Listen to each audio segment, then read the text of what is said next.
The ancient equipment hummed with a desperate energy, its mismatched components held together by nothing more than hope, duct tape, and Dr. Elena Rodriguez's unyielding determination. Outside the small research station's reinforced windows, the Antarctic landscape stretched into an endless white void, a fitting metaphor for her scientific career. 3 years of ridicule had brought her to this moment. The global scientific community had systematically dismantled her theories about quantum communication beyond known physical limitations. Prestigious journals had rejected her papers. Funding committees had laughed her out of every presentation. Her once promising career at the Jet Propulsion Laboratory had disintegrated into this, a last-chance outpost on the bottom of the world, cobbled together with second-hand equipment and personal savings. Elena's team consisted of 3 people who were as desperate as she was. Miguel Santos, a brilliant Brazilian computer engineer who had been blacklisted for his radical theories about adaptive quantum networks. Dr. Aisha Khan, a Pakistani theoretical physicist who had sacrificed a comfortable academic position to chase what most considered an impossible dream. And James Chen, a former military communications specialist who believed there was more to the universe's communication potential than traditional science acknowledged. They were the scientific world's outcasts, united by a singular belief that humanity had only scratched the surface of communication technology. The station's primary array was a Frankenstein's monster of quantum receivers. Salvaged satellite components from 3 different continents were welded together, modified with custom circuits that Elena had designed herself. Most of her colleagues would have called it a worthless pile of junk. She called it hope. Calibration sequence initiating, Miguel announced, his fingers dancing across a makeshift control panel. The equipment looked like it belonged in a low-budget science fiction film. Exposed wires, blinking LED indicators that seemed more decorative than functional, and cooling systems that made more noise than a subway train. Dr. Khan monitored the quantum entanglement parameters, her dark eyes intense behind thick-rimmed glasses. Quantum coherence is holding at 0.37%. It's not much, but it's better than our last attempt. Elena said nothing. She'd learned that hope was a dangerous commodity in scientific research. Too many nights had been spent believing they were on the verge of a breakthrough, only to have those hopes crushed by cold, unforgiving data.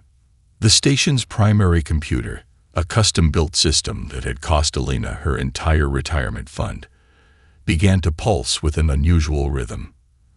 At first, it was almost imperceptible, a slight fluctuation in the background noise, a tremor in the data streams that most monitoring systems would have dismissed as statistical noise. But this was no ordinary monitoring system. Multiple quantum state irregularities detected, James Chen called out, his military training evident in the crisp precision of his voice. Something's different. Elena felt it before she saw it, a tension in the air, like the moment before a lightning strike.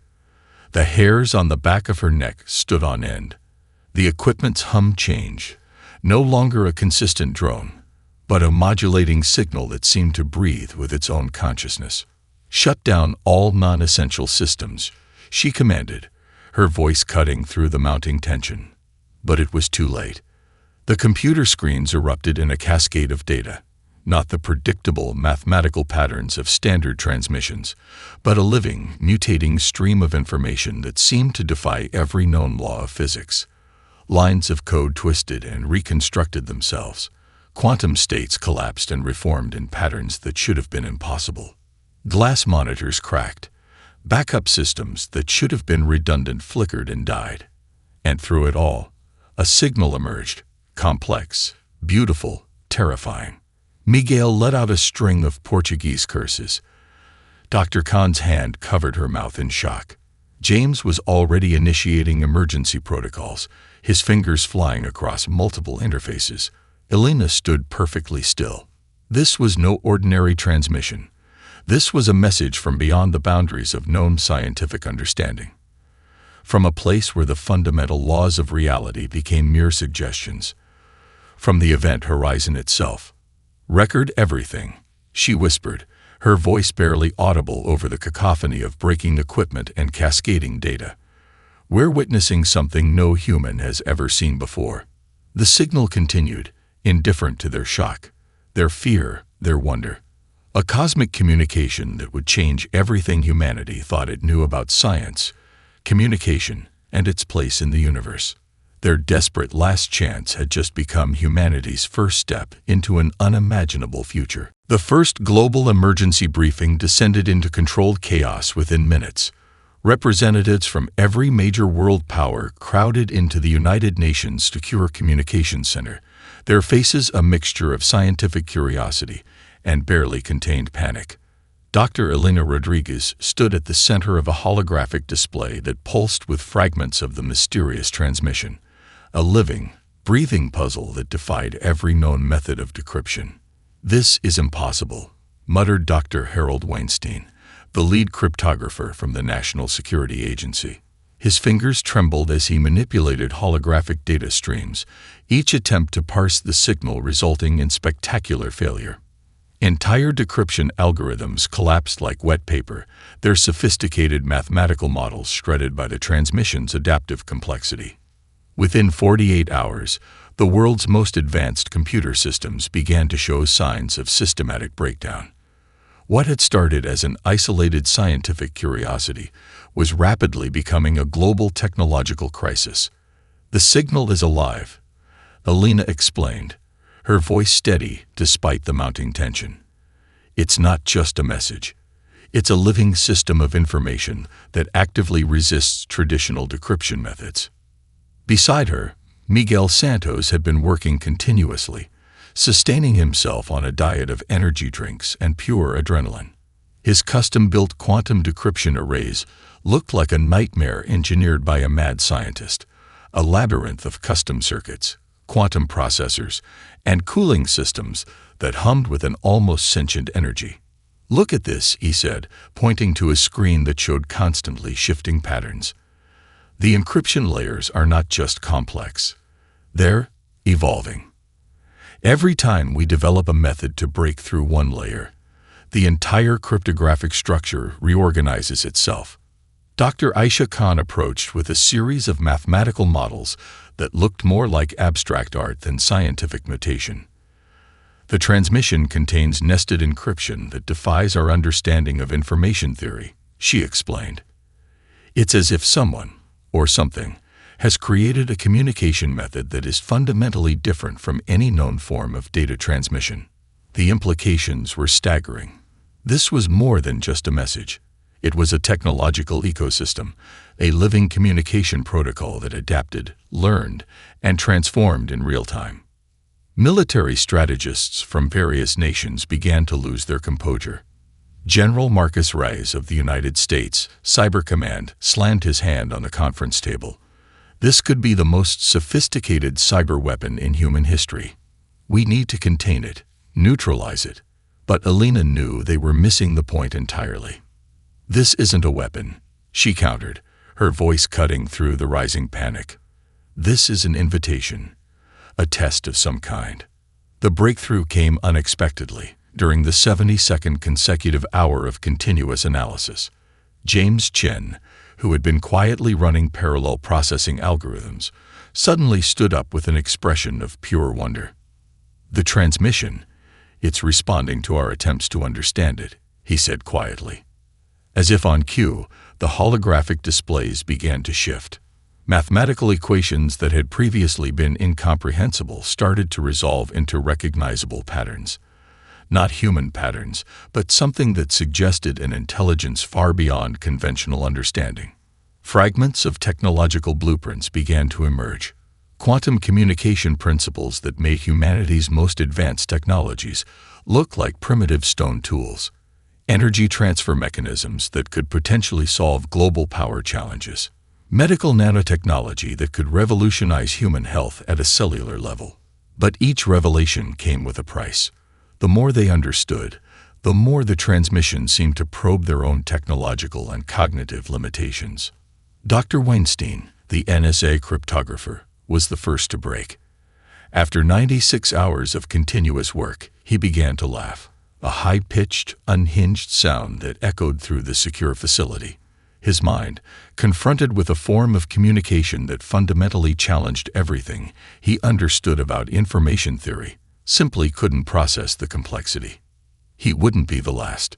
Around the world, research teams worked themselves to exhaustion. Computer systems crashed. Brilliant minds pushed themselves to the absolute limits of human comprehension. And through it all, the transmission continued.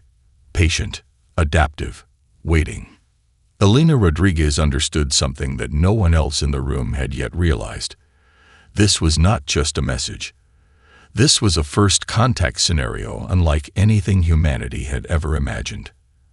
And they were being tested. The world didn't end with a bang, but with a whisper of quantum data.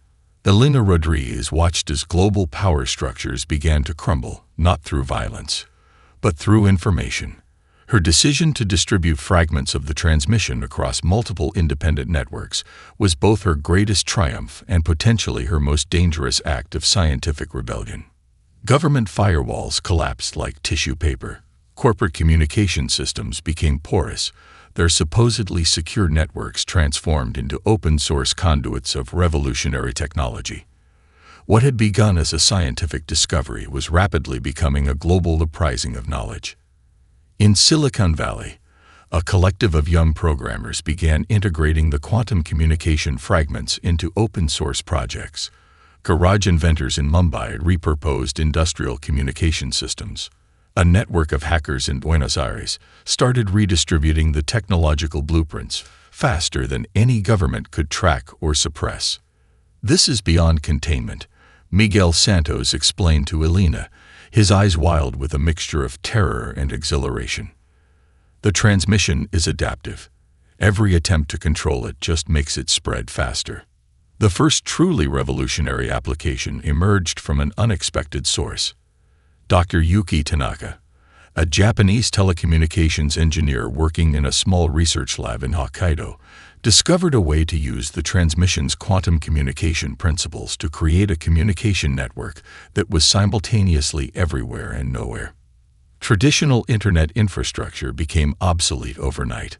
Cellular networks transformed. Communication satellites reconfigured themselves. What had been discrete, controlled systems of information exchange became a living, breathing global network that seemed to have its own form of intelligence. Governments panicked. Military communication channels became compromised.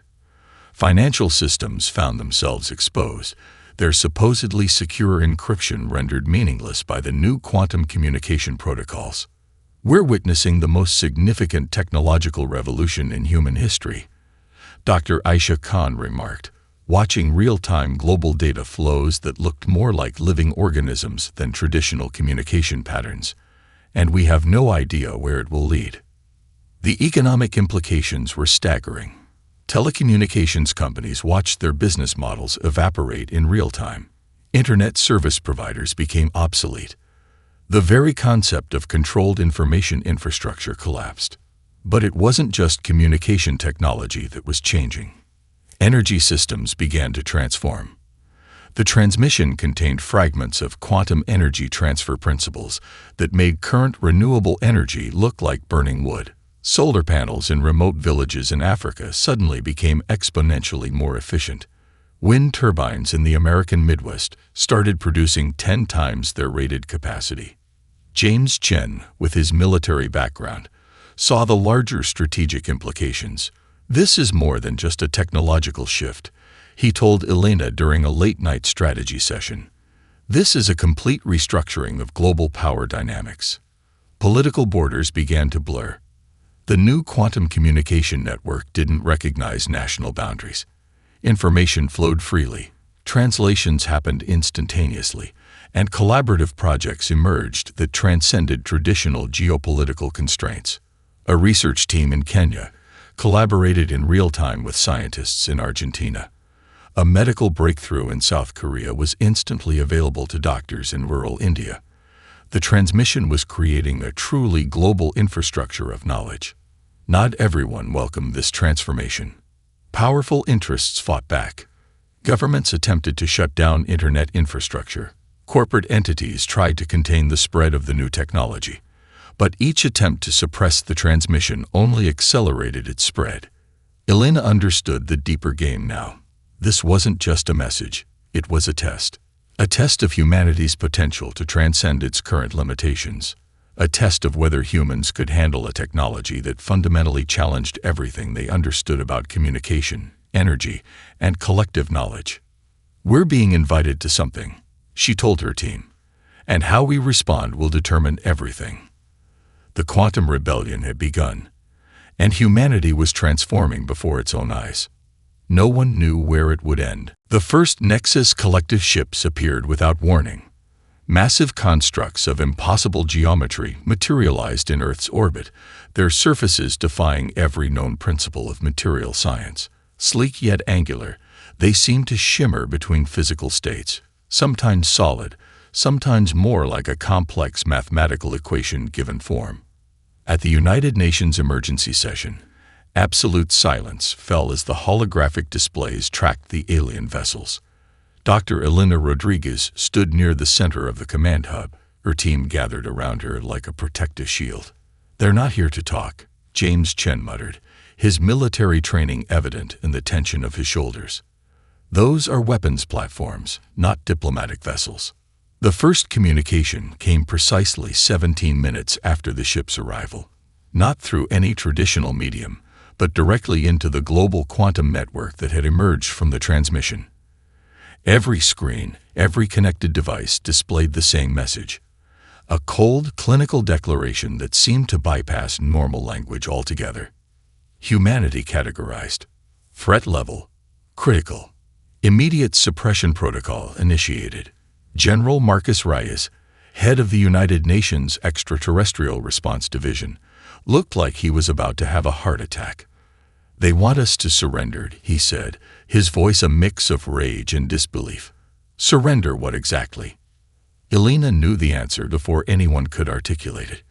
"The transmission. They want us to give up the quantum communication technology." The first wave of attacks came not with conventional weapons, but with something far more terrifying. Massive energy pulses began to target global communication infrastructure. Satellites went dark. Power grids flickered. For a moment, it seemed like the Nexus Collective would simply erase humanity's technological infrastructure with clinical precision. But something unexpected happened. The quantum network, the living, adaptive system born from the original transmission, began to fight back. Communication nodes that should have been destroyed simply rerouted. Energy attacks that should have obliterated entire power systems were absorbed and transformed. The network didn't just defend itself. It evolved in real time, learning from each attack, adapting faster than the Nexus Collective could comprehend. "They're treating us like every other civilization they've encountered," Dr. Aisha Khan observed, her fingers dancing across a holographic interface that showed the global defensive response. "But we're different." Miguel Santos let out a laugh that was equal parts hysteria and triumph. "They're using a standard suppression protocol against a communication network that literally learns and grows with each attack." The alien vessels began to look less invincible. Their precise, mathematically perfect attack patterns became increasingly erratic as the human quantum network continued to adapt. What should have been a one-sided destruction became something else entirely. A battle of technological evolution. Smaller nations that would typically be defenseless in a global conflict suddenly found themselves on equal footing. A research station in Antarctica rerouted critical communication nodes. A group of students in Brazil developed adaptive defense algorithms faster than any military think tank. The quantum network didn't care about traditional power structures. It cared about survival and adaptation. This isn't just a defense, Elena realized, watching the global response. This is a conversation. The Nexus Collective's communication became increasingly desperate. Their attack patterns shifted, became more complex, more unpredictable. But each attempt was met with a human response that was simultaneously more chaotic and more organized than they could understand. Humanity wasn't just defending itself. It was learning, growing, transforming with each moment of conflict. The ships in orbit began to change. Their impossible geometries started to show signs of stress. Mathematical perfection gave way to something more organic, more unpredictable. They had encountered civilizations before, controlled, predictable species that could be categorized, controlled, suppressed. But they had never encountered humans. A final transmission burst through the quantum network. Not a weapon, not a threat, a challenge. Humanity classification incomplete. Adaptation rate unprecedented. Further analysis required. And then, for the first time in their millennia-long history of galactic control, the Nexus Collective retreated. Not in defeat, but in genuine mathematical uncertainty. The world transformed into a battlefield of pure information. Dr. Elena Rodriguez established a global command center that was unlike any military installation in human history. Converted from an abandoned particle accelerator facility in the Swiss Alps, it became the nerve center of humanity's most complex defense strategy. Banks of quantum computers shared space with makeshift communication nodes. Researchers from every continent worked in shifts, their expertise blending into a single adaptive intelligence. "We're not just defending," Elena explained to the assembled team. "We're communicating in a language the Nexus Collective has never encountered before." Miguel Santos had developed what he called adaptive linguistic algorithms, communication protocols that could reshape themselves in real time. What started as a defensive mechanism was rapidly becoming something more profound. Each interaction with the alien communication systems added layers of complexity, teaching the human network to think in ways that defied traditional computational models. James Chen, drawing from his military background, recognized the true nature of their strategy. "This isn't a war of destruction," he said. "This is a war of understanding." The quantum network began to do something unprecedented. It didn't just defend against alien communication attempts. It started to probe back. Fragments of human culture, scientific understanding, and collective knowledge were woven into the communication attacks. Art mixed with mathematics. Musical compositions became complex computational algorithms. The entire history of human creativity became a weapon of communication. Dr. Aisha Khan discovered the most remarkable aspect of their defense. "They're trying to categorize us," she explained, reviewing massive data streams. "But every time they think they've understood a pattern, we change. Fundamentally and completely." Global collaboration reached levels never before seen in human history. A teenager in Kenya developed an adaptive encryption module that was immediately integrated into the global network. A group of linguists in Sao Paulo created communication patterns that were simultaneously mathematical and emotional. Silicon Valley programmers worked alongside indigenous knowledge keepers from the Amazon, each bringing unique perspectives to the defensive strategy.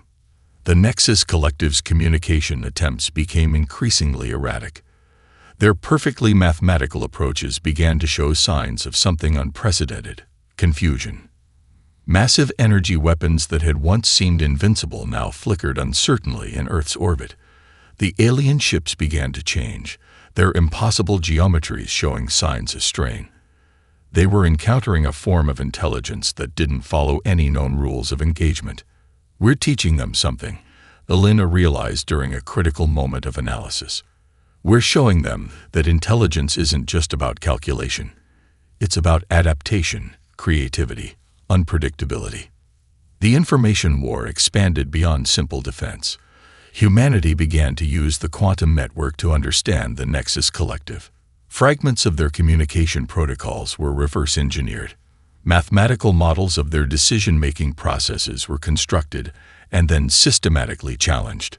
What had begun as a potential extinction event was transforming into the most significant act of cross-species communication in galactic history.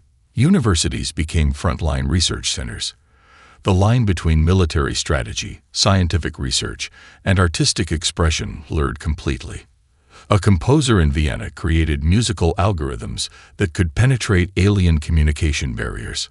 A group of indigenous astronomers from New Zealand brought ancestral knowledge that provided entirely new perspectives on spatial communication. The quantum network was no longer just a communication system. It had become a living, breathing representation of human potential. Each attack from the Nexus Collective was met with a response that was simultaneously a defense, a communication attempt, and a work of collective creativity. Mathematical precision was countered with emotional complexity. Controlled algorithms were challenged by unpredictable human innovation. They never encountered a species that fights like this, James Chen observed, watching the global defensive network in action. We're not just resisting. We're evolving in real time. As the information war intensified, something extraordinary became clear. This was more than a conflict. This was first contact in its truest, most profound sense. Humanity was teaching an advanced alien civilization something they had never understood before. The true meaning of intelligence. The breakthrough came from an unexpected source. Dr. Elena Rodriguez watched in awe as Arya Patel, a 17-year-old high school student from Mumbai, uploaded what would become the most significant piece of code in human history. The quantum network had been searching for something beyond pure mathematical communication, and Arya had found it. Her algorithm was a masterpiece of emotional intelligence and computational complexity. Drawing from her personal experiences, a life lived between traditional Indian family expectations and global technological ambitions, Arya had created a communication protocol that was fundamentally different from anything the Nexus Collective had ever encountered. It's not just about processing information, Arya explained during an emergency global conference, her holographic image broadcasting to millions. It's about understanding the spaces between the information, the context, the emotion. Miguel Santos stared at the code, his brilliant mind struggling to comprehend its elegance. She's created a communication system that doesn't just transmit data, he muttered. It transmits meaning. The quantum network began to transform. Personal stories started to weave themselves into the communication protocols. A rescue worker's memory of saving a child during a flood became a complex computational pathway. An artist's interpretation of sunrise became a mathematical model of perception. A musician's composition of loss and hope became an adaptive communication strategy. Dr. Aisha Khan discovered the profound implications. We're not just defending, she told Elena. We're teaching them what it means to be alive. The Nexus Collective's communication attempts became increasingly desperate. Their perfectly structured information attacks now encountered something they could not process: genuine human unpredictability.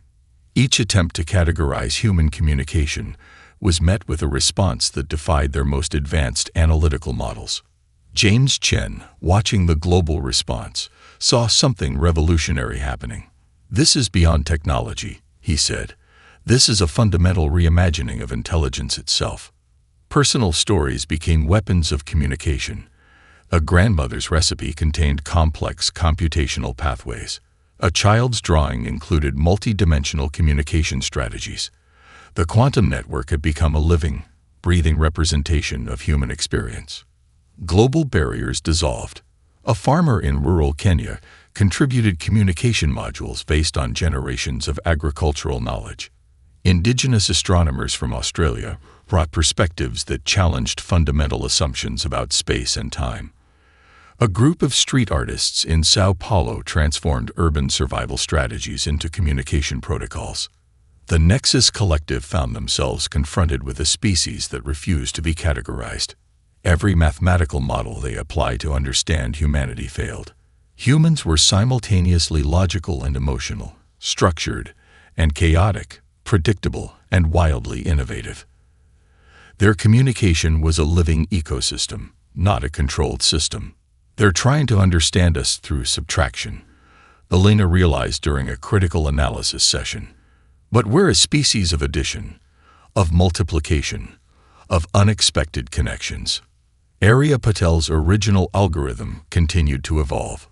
What had started as a high school project became the foundation of humanity's most significant communication breakthrough. She had created something that was part computer code, part poetry, part mathematical theorem. The quantum network began to show signs of something unprecedented, genuine creativity. Communication nodes started to generate original content, not just processing information, but creating new ways of understanding. Art became algorithm. Emotion became computational pathway. The boundaries between human creativity and technological communication dissolved completely. We're not just resisting, Dr. Khan observed. We're redefining the very concept of intelligence. The Nexus-collected ships in orbit began to change. Their perfect geometric forms started to show signs of something else: uncertainty, curiosity. The first genuine emotional response they had exhibited in millennia of galactic exploration. Humanity was teaching an advanced alien civilization something they had never understood before: the true meaning of being alive. As the quantum network pulsed with billions of interconnected human stories, one thing became crystal clear. This was no longer just a conflict. This was first contact, and humanity was writing the rules. The moment of transformation began in silence. Dr. Elena Rodriguez stood at the heart of the quantum communication network, surrounded by a holographic representation of global data flows that looked more like a living organism than any technological system humanity had ever created. The wall of screens showed something unprecedented. The Nexus Collective's communication infrastructure was no longer attacking. It was listening. "We're not just breaking through their defenses," Elena whispered to her team. "We're breaking through their entire understanding of existence." Dr. Aisha Khan's latest analysis revealed the profound shift. The alien communication network had begun to deconstruct its own fundamental protocols. Millennia of rigid, mathematically perfect communication systems were unraveling in real time, confronted with the messy, beautiful complexity of human interaction.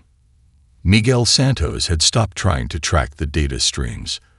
"It's like watching evolution happen in milliseconds," he said, his voice a mixture of awe and scientific excitement. "They're literally rewriting their own communication protocols based on what they're learning from us." The breakthrough came from an unexpected confluence of human experiences. A set of communication modules developed by a collective of artists, scientists, and indigenous knowledge keepers created a language that was simultaneously mathematical and deeply emotional. It wasn't just a method of communication. It was a way of understanding existence itself. James Chen, watching the global response, saw something revolutionary happening. The quantum network had become more than a defensive system. It was a living library of human experience, each interaction adding layers of complexity that defied traditional understanding of intelligence.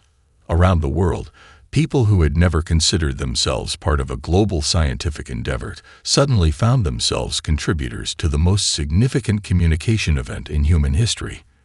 A street musician in New Orleans created a communication module based on jazz improvisation. A group of children in a Kenyan school developed adaptive learning protocols that challenged fundamental assumptions about information transfer. The Nexus Collective's ships began to change. Their perfect geometric forms started to show signs of fluidity, of something approaching genuine curiosity. Mathematical precision gave way to something more organic, more alive. "They're learning how to learn," Dr. Khan observed, her analysis showing the profound transformation of the alien communication infrastructure. "We're teaching them something beyond information processing. We're teaching them imagination." Elena understood the deeper implication. This was more than first contact. This was a fundamental reimagining of what intelligence could be. The quantum network had become a living testament to human potential. Personal stories became computational pathways. Emotional experiences became complex communication strategies. The line between technology and human experience dissolved completely. Global barriers disappeared. A farmer's understanding of ecological systems became a complex communication module. An artist's interpretation of human emotion became a mathematical theorem. A child's perspective on wonder became an adaptive learning protocol. "We're not just communicating," Miguel said, watching the data flows. "We're showing them what it means to be alive."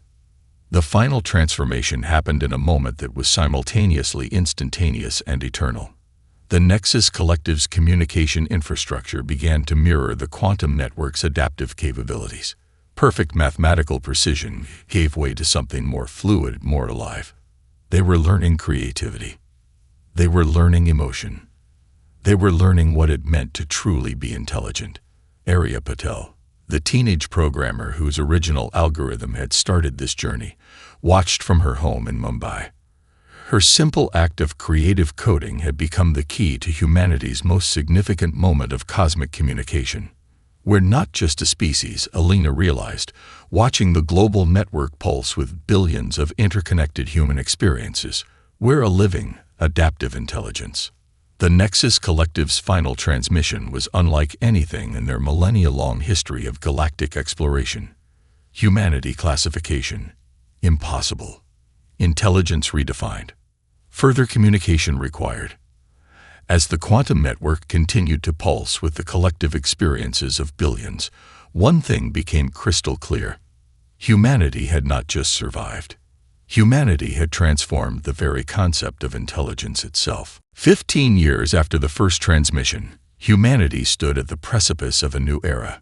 The quantum communication network that had once been humanity's desperate defense had transformed into something far more profound. Dr. Elena Rodriguez, now leading the Global Interstellar Communication Consortium, watched as the first true collaborative mission, with the transformed Nexus Collective prepared for launch. The ship was unlike anything humanity had ever conceived. Its design was a perfect fusion of human creativity and alien technological precision, organic curves that suggested both mathematical perfection and emotional complexity. Constructed in orbital facilities that blended technologies from every continent, it represented more than just a technological achievement. It was a living testament to human potential. We're not just exploring space, Alina told the assembled crew, a diverse group that represented the true breadth of human experience. We're continuing a conversation that began with a desperate transmission from the edge of everything we understood. Arya Patel, now a renowned quantum communication specialist, led the mission's communication systems. The teenager who had changed everything now stood as a bridge between humanity and the universe. Her original algorithm, refined over 15 years, had become the foundation of an entirely new approach to interstellar communication. Miguel Santos, now chief of advanced research, explained the true significance of their mission.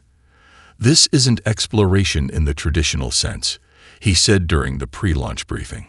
"This is a continuation of the most complex dialogue in human history."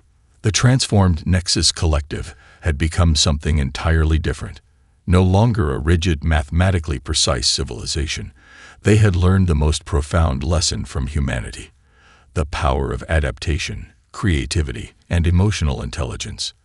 Their ships now moved with a fluidity that suggested genuine curiosity, their communication protocols a complex dance of logic and imagination.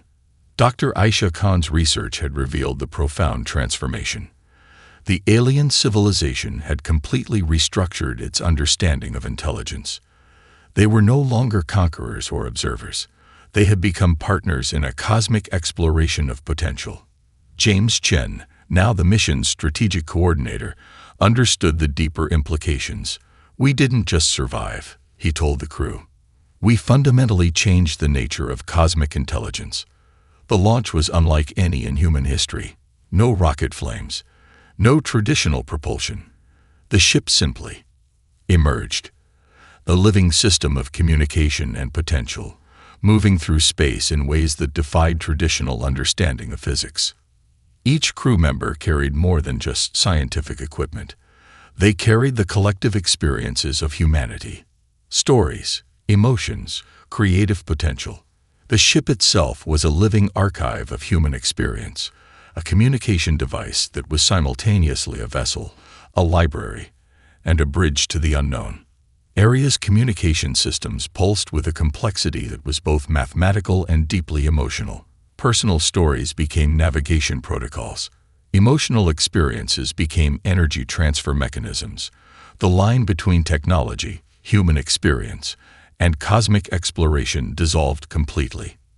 The original transmission, that desperate signal from the event horizon, had been more than just a message. It had been an invitation, a test, a challenge to humanity to prove its potential.